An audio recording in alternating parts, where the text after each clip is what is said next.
Okay, so in class we talked about the idea of hot dogs and buns and how if we have a certain number of hot dogs and a certain number of buns, how could we determine how many sandwiches we could make from those hot dogs and buns? We want to start applying that type of thinking to chemical reactions. And in this particular problem, we're looking at the reaction of nitrogen monoxide with oxygen gas to produce nitrogen dioxide gas. Remember when we're looking at the balanced chemical equations, this 2 here tells us something about the number of moles or the molar ratio. This 1 tells us about the number or the molar ratio or number of moles that would react.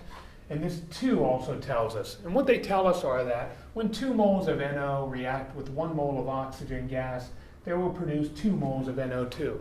And so that gives us this ratio we can use to convert back and forth. Now remember with the hot dogs and the buns, that what we did was we determined how many sandwiches we could make from the hot dogs and how many sandwiches we could make from the buns, and we used that to be able to determine how many sandwiches we could make.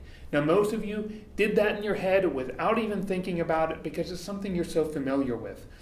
With chemical reactions, the thinking is exactly the same. We're going to calculate how much product we can make from each of our reactants. All right? Now note, we're calculating not how much oxygen would react with the NO, or not how much NO would react with the oxygen, but how much NO2 can be made from either of those, or both of those. Then we're going to compare those two numbers, and we're going to be able to determine which one of these reagents will run out first. We call that the limiting reagent. Which one of them is left over? We call that the excess reagent. And then we'll be able to calculate how much NO2 is left over. So we're going to start with the nitrogen monoxide. And it states in the problem that we have 8 moles of nitrogen monoxide.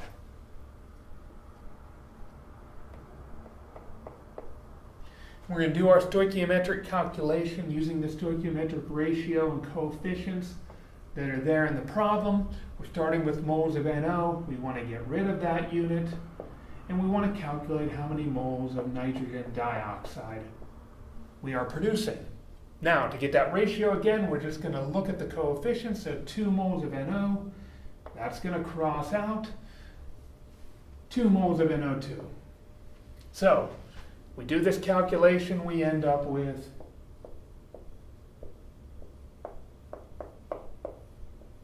8 moles of NO2 being produced in this chemical reaction. We're going to do the same thing with oxygen. Remember, we're calculating how many moles of product can be produced. So in this case, we're starting with 7 moles of oxygen. So on the bottom is going to be moles of oxygen gas. On the top are going to be moles of nitrogen dioxide. And if we look, we have 1 mole of oxygen. Don't let it fool you. If there's nothing there, that doesn't mean it's 0. That means it's 1. And we're going to end up with 2 moles of NO2. Moles of oxygen cross out. The unit tells us exactly what we're calculating, moles of nitrogen dioxide. And in this case, we would end up with 14 moles of nitrogen dioxide. So what this means is that if we took 7 moles of oxygen and we reacted it, we would end up with 14 moles of NO2.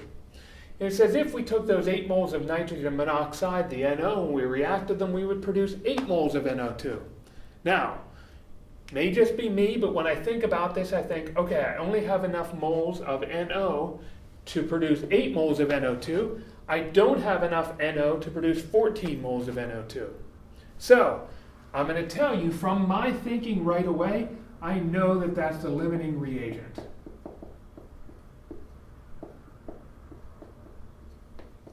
Now, another way to look at that without necessarily having to reason it is that if we look at these two numbers, which one's smaller? The 8. 8 is smaller than 14. The 8 was produced from the nitrogen monoxide, and so that would be the limiting reagent. The other one has to be the excess.